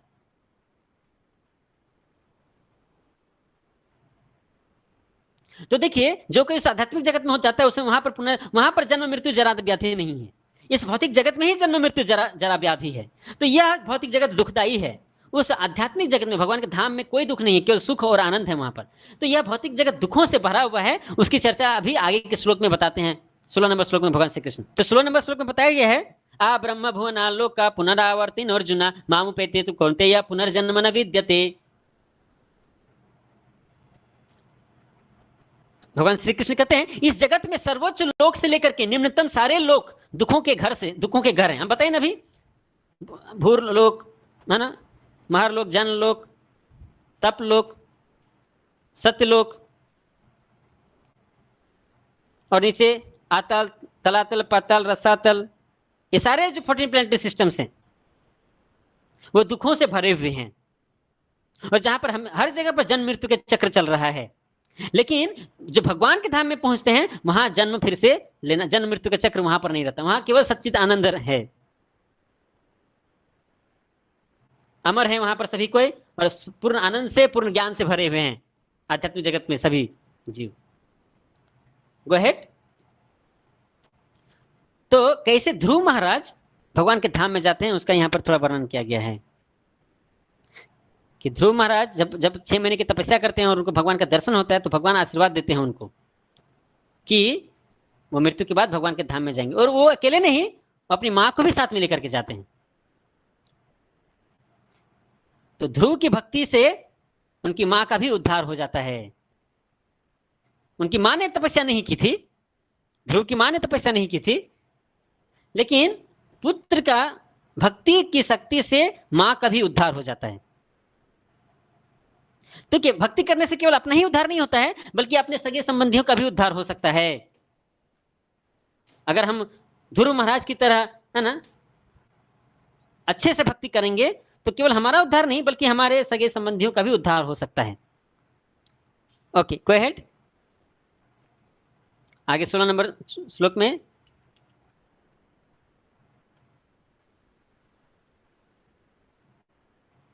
बताया गया है कि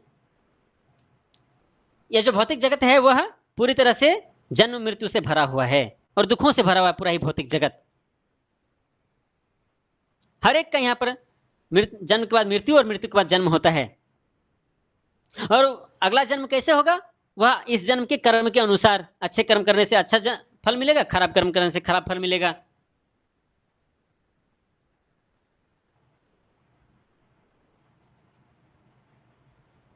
तो इस श्लोक में इस भौतिक जगत के भी बारे में बताया गया है और भगवान के धाम के बारे में भी बताया गया है, जिसका और डिटेल से चर्चा करेंगे भगवान आगे के श्लोकों में। So let us go ahead.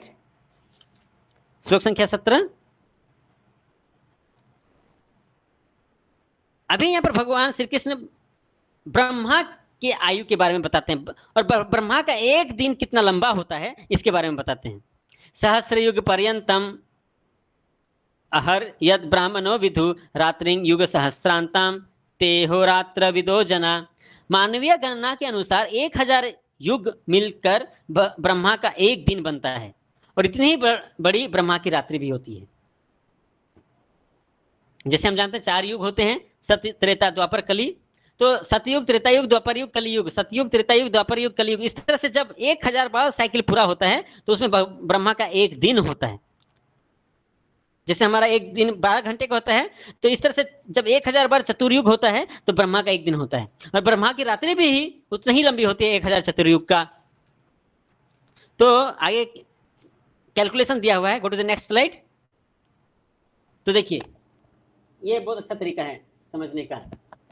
कलियुग का जो आयु है वो है 4,32,000 साल। द्वापर युग का आयु है 4,32,000 इंटू 2 ईयर्स।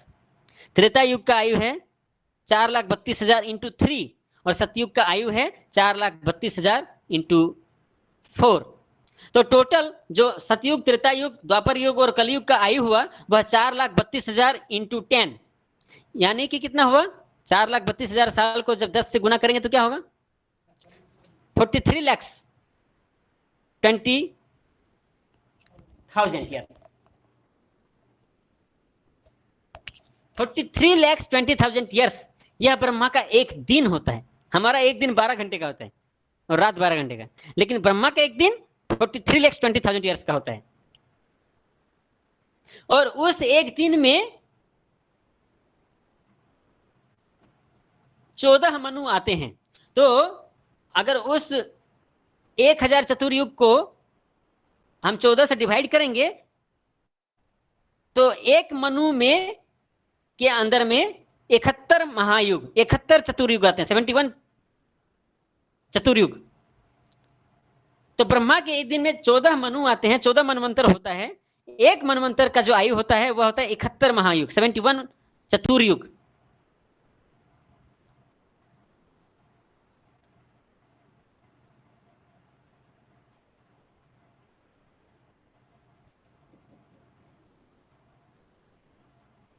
तो इस तरह से भगवान ब्रह्मा जी के एक दिन की गणना की गई है। तो ब्रह्मा के एक दिन में 14 मनवंतर होते हैं और 15 संध्या काल होता है। Go to the back slide, previous slide. देखिए नीचे लिखा हुआ है कि एक मनवंतर में 71 महायुग होता है।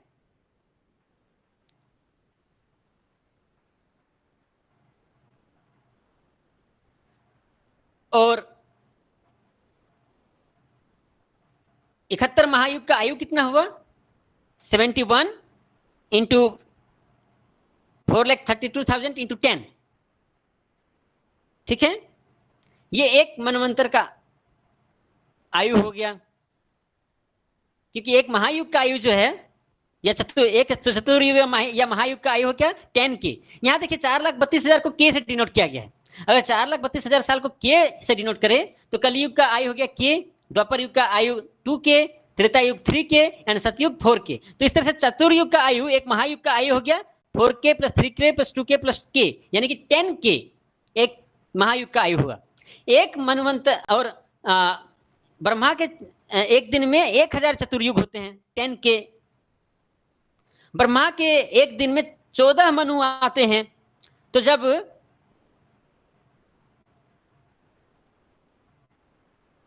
एक 1000 चतुर्युग को 14 से डिवाइड करेंगे तो एक मनवंतर में 71 महायुग आते हैं, 71 महायुग। तो 71 महायुग यानी 71 इंटू 10 के, इतना ईयर्स हो गया। और प्रत्येक मनवंतर के अंत में और पहले एक संध्या होती है जिसका एज होता है, जिसका नंबर ऑफ ईयर्स होता है 4K। तो इस तरह से आगे, next slide, go to the next slide. तो ब्रह्मा के एक दिन में 14 मनवंतर यानी कि 15 संध्या।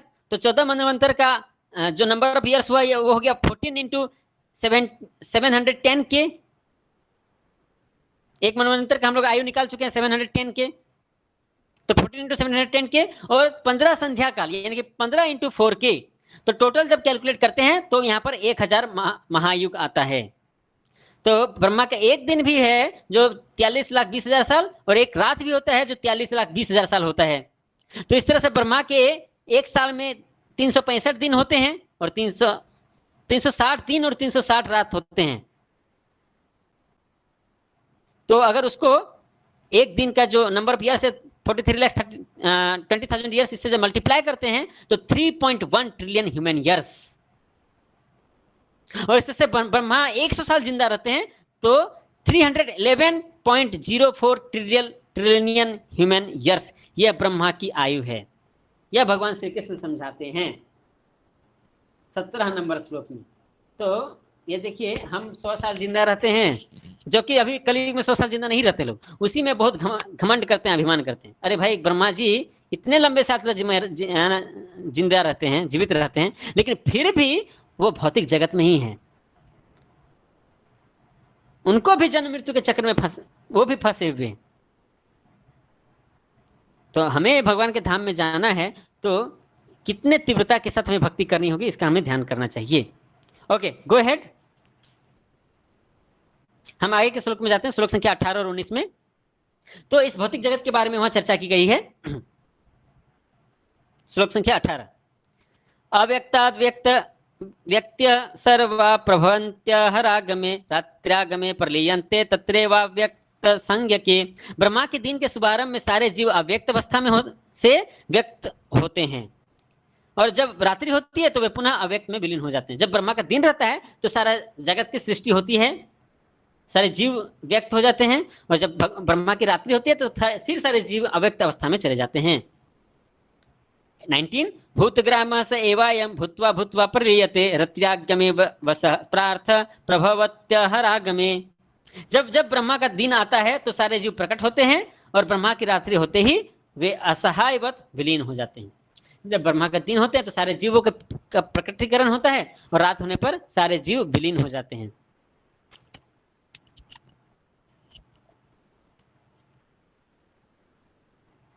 लेकिन जब ब्रह्मा की रात्रि के समय जब सारे सृष्टि विलीन हो जाती है, प्रलय हो जाता है, लेकिन एक जगत ऐसा है जिसका प्रलय नहीं होता है, वह है आध्यात्मिक जगत। भौतिक जगत से परे है वो आगे के श्लोक में बताया जाएगा। Let's go ahead. श्लोक संख्या 20 में आध्यात्मिक जगत जो है वह अब इस भौतिक जगत के प्रलय के समय में भी, जो ब्रह्मा जी की रात्रि में होता है जो प्रलय, उसके समय में भी आध्यात्मिक जगत का कोई नाश नहीं होता है, उसका प्रलय नहीं होता है, वह शाश्वत है आध्यात्मिक जगत। वो यहाँ बताया गया है। परस तस्मात्तु भावन्यो व्यक्तो अव्यक्ता सनातना यह सर्वेषु भूतेषु नश्यत्सु न विनश्यति। इसके अतिरिक्त एक अन्य अव्यक्त प्रकृति है जो शाश्वत है और इस व्यक्त तथा अव्यक्त पदार्थ से परे है। यह पराश्रेष्ठ है और कभी नाश न होने वाली है। जब इस संसार का सब कुछ लय हो जाता है तब उसका नाश नहीं होता है। तो इस आध्यात्मिक जगत का नाश कभी नहीं होता है। भौतिक जगत का नाश हो जाता है लेकिन आध्यात्मिक जगत का नाश नहीं होता है। गोइंग अहेड, उस आध्यात्मिक जगत में के बारे में फिर भगवान श्री कृष्ण बताते हैं। अव्यक्तो अक्षरं इत्युक्तस् तमाहु परमां गतिं यं प्राप्य न निवर्तन्ते तद्धाम परमं मम। जिसे वेदांती अप्रकट तथा अविनाशी बताते हैं, जो परम गंतव्य है, जिसे प्राप्त कर लेने पर कोई वापस नहीं आता, वही परम धाम मेरा है। भगवान श्री कृष्ण कहते हैं वो जो आध्यात्मिक धाम है जिसको प्राप्त करने के बाद जीवात्मा फिर से इस भौतिक जगत में वापस नहीं आता, जो धाम प्रलय के समय उसका प्रलय नहीं होता, उसका नाश नहीं होता, वह परम धाम मेरा है, भगवान श्री कृष्ण बोलते हैं। तो इस तरह से भगवान अपने सबसे टॉप मोस्ट प्लेनेट के बारे में बताने के बाद, उस आध्यात्मिक जगत के बारे में बताने के बाद, भगवान ये भी बताते हैं कि उस आध्यात्मिक जगत में कैसे जाया जा सकता है। गो अहेड, नेक्स्ट श्लोक 22।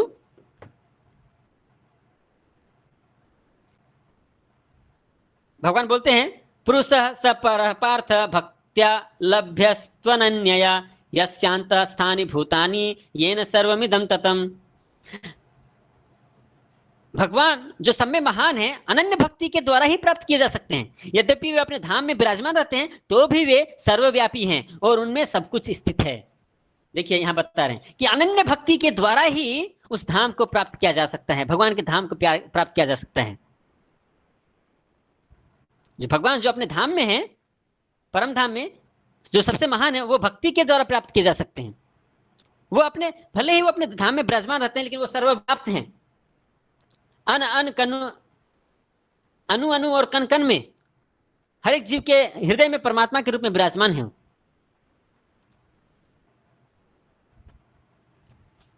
ओके, गो अहेड, आगे बढ़ते हैं।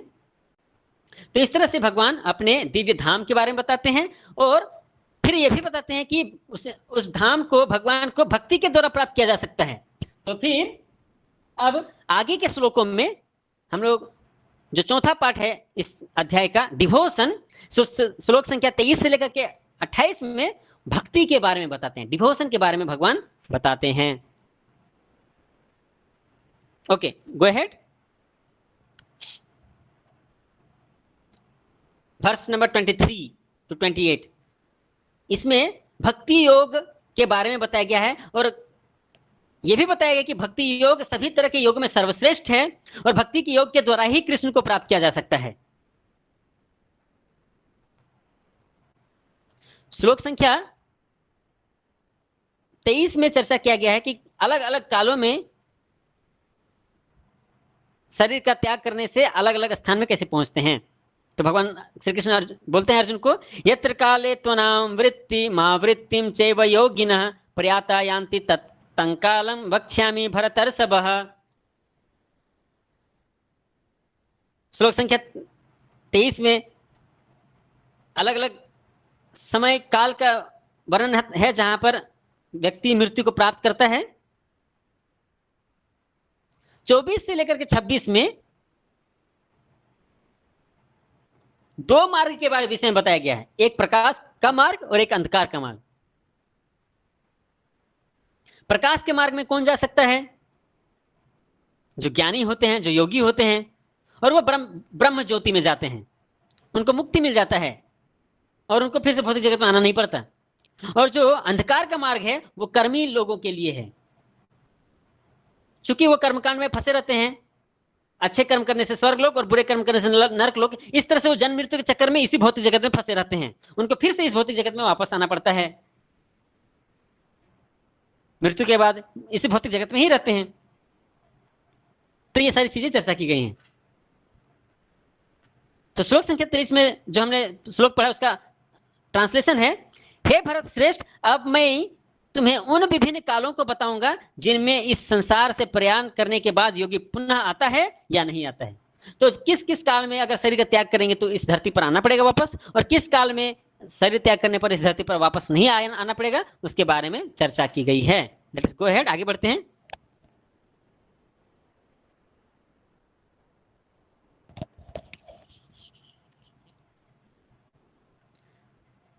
तो श्लोक संख्या 24 में बताया गया है, the path of return taken by कर्मी पितृयान।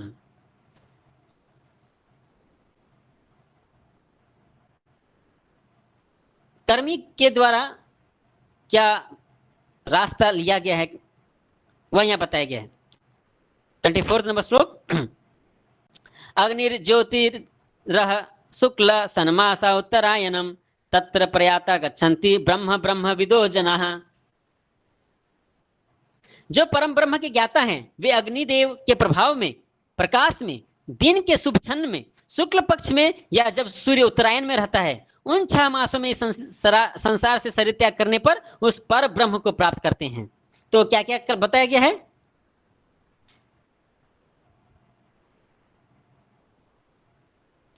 कि जो पर ब्रह्म के ज्ञाता हैं, अग्नि के देव के प्रभाव में, प्रकाश में, दिन में के शुभ क्षण में, शुक्ल पक्ष में, और जब सूर्य उत्तरायण में रहता है, तब जब कोई शरीर का त्याग करता है तो वह परम ब्रह्म को प्राप्त करते हैं। और आगे 25 नंबर श्लोक में बताया गया है, धूमो रात्रिस्तथा कृष्ण सन्मासा दक्षिणायनम तत्र चांद्रमसं ज्योतिर योगी प्राप्य निवर्तते।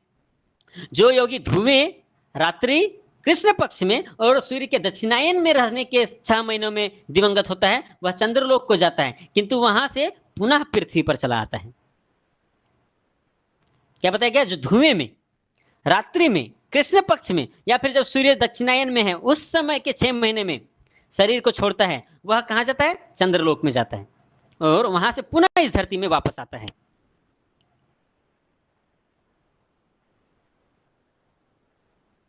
तो क्या ये यहां पर पिक्चर में आपको दिखाया गया है स्लाइड में। कर्मी व्यक्ति जो होते हैं वह duty of smoke,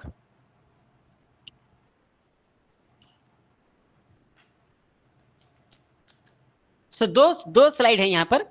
the first slide shows that कि कैसे वह परम ब्रह्म प्राप्त करता है।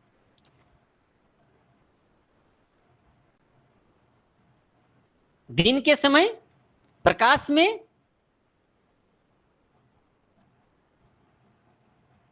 शुक्ल पक्ष में,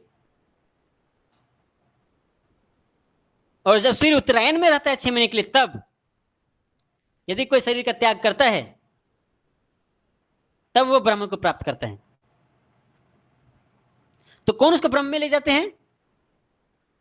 Vayudev, Suryadev, Chandradev, duty of lightning, Varuna Deva, Indra और ब्रह्मा से होते हुए फिर वो ब्रह्म को प्राप्त करता है। ये सारे लोग उसको सहायता करते हैं ब्रह्म तक ले जाने के लिए।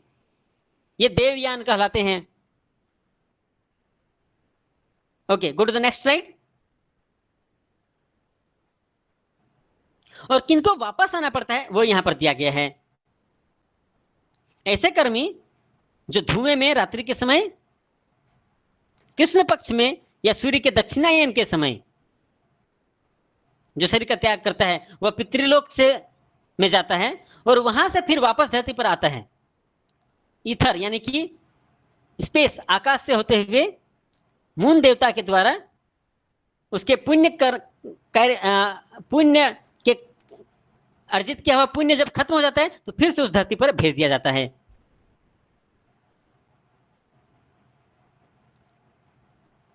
तो कैसे लोगों को किस समय मृत्यु होने पर कैसी गति होती है उसके बारे में इन 2 श्लोक में चर्चा किया गया, श्लोक संख्या 24 और 25 में। तो अर्जुन को ये सारी चीजें, ये इतना सारा नियम कानून, मैं इनका कैसे ध्यान रखूंगा? अभी हम लोग चर्चा की कि मृत्यु कभी भी आ सकती है। तो अगर कोई भगवान के धाम में जाना चाहता है परम ब्रह्म में, तो उसको ऐसे स्थिति में मरना पड़ेगा, शरीर त्याग करना पड़ेगा। अरे भाई, मृत्यु तो किसी भी क्षण आ सकता है, वो हमारे बस में नहीं है। तो फिर हम इन सारी चीजों का ध्यान कैसे रखें और हमारा उद्धार कैसे होगा? तो भगवान आगे के श्लोक में बताते हैं कि इसके लिए तुम्हें चिंता करने की जरूरत नहीं है। गो अहेड, आगे बढ़िए। तो 27 नंबर श्लोक में भगवान फिर भक्ति योग के बारे में बताते हैं। उसके पहले 26 नंबर श्लोक था, शुक्ल कृष्ण गतिर्ये ते जगत शाश्वत मते एकया यात्यन्यावृत्ति मनन्यया वर्तते पुनः।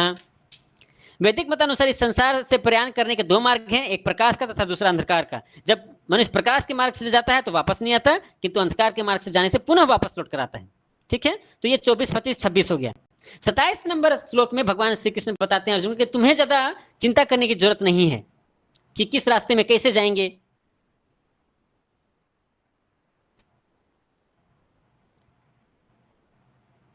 अर्जुन को भगवान भक्तों का मार्ग बताते हैं। वह क्या है? नैते श्रुति पार्थ जानन्य योगी मुह्यति कश्चन तस्मात् सर्वेषु कालेषु योग युक्तो भव अर्जुन। हे अर्जुन, यद्यपि भक्तगण इन दोनों मार्गों को जानते हैं किंतु वो मोहग्रस्त नहीं होते, अतः तुम भक्ति में सदैव स्थिर रहो। जो भगवान के भक्त होते हैं उनको दोनों मार्ग मालूम है कि इस मार्ग से जाने से परम ब्रह्म बन जाएंगे और इस मार्ग से जाने से चंद्रलोक में जाकर पुनः वापस आना पड़ेगा। दोनों को जानते हुए भी जो भक्त होते हैं वो मोहित नहीं होते इन सब चीजों से, वह हमेशा अपनी चेतना को कृष्ण में लगाए रहते हैं। इसलिए भगवान अर्जुन को बोलते हैं कि तुम भी उस तरह के भक्ति में स्थित हो जाओ। 28 नंबर श्लोक में बताया गया है, वेदेषु यज्ञेषु तपस्सु चैव दानेषु यत् पुण्य फलम प्रदिष्टम अत्येति तत्सर्वमिदं विदित्वा योगी परम स्थानुमुपैति चाद्यम।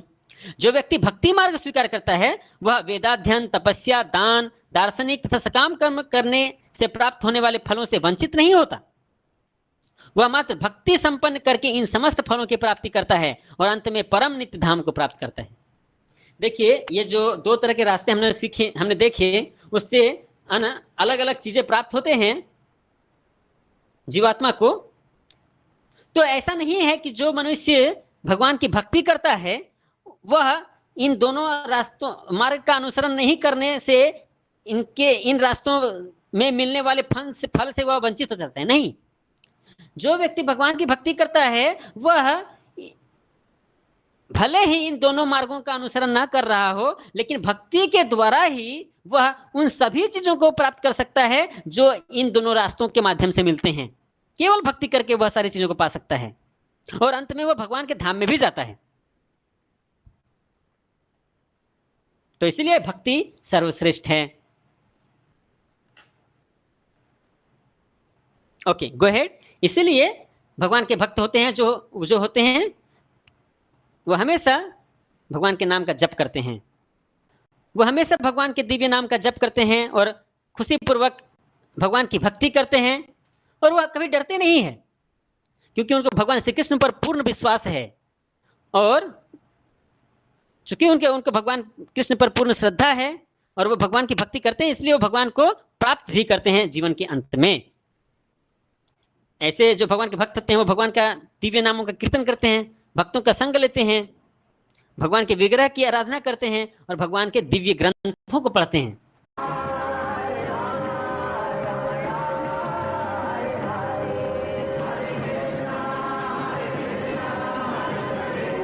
ओके, हरे कृष्णा कृष्णा कृष्णा हरे हरे, हरे राम राम राम हरे हरे। तो इस तरह से अगर हम भगवान के दिव्य नाम का उच्चारण करेंगे, हरिनाम संकीर्तन करेंगे, तो हम भगवान के धाम में पहुंच सकते हैं, यह निश्चित है। भगवान श्री कृष्ण बता रहे हैं इस अध्याय में। So this is the summary of today's class, doubt in of life, attaining the supreme and devotion. Thank you. Hare Krishna. Next class we will have chapter number 9, the most confidential knowledge, param guhya gyan. Thank you very much. Hare Krishna Krishna Krishna Hare Hare, Hare Ram Ram Ram Hare Hare.